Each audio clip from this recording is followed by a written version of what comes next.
Hello guys, today I have the Rocktek USB 3.0 Super Speed Multi-Card Reader. This is very simple package, how you can see right now. This is just a bag, like a Ziploc.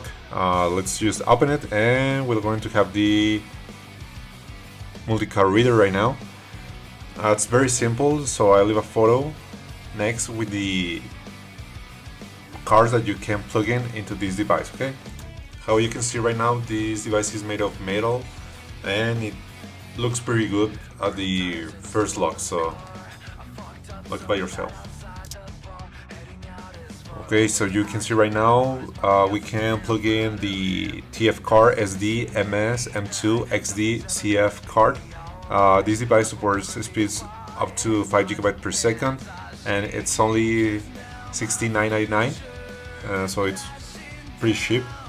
How you can see right now, I have different memories that we're going to try with this device, and I'm also having a MacBook Pro 2013 with the built-in SD card reader, so we can have a reference number where we can have our Rocktek device on a spot.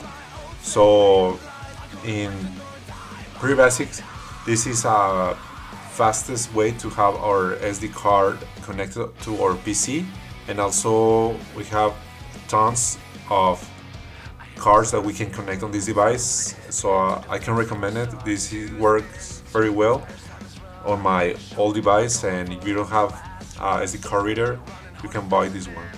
So thank you for watching, and I hope you can subscribe, guys.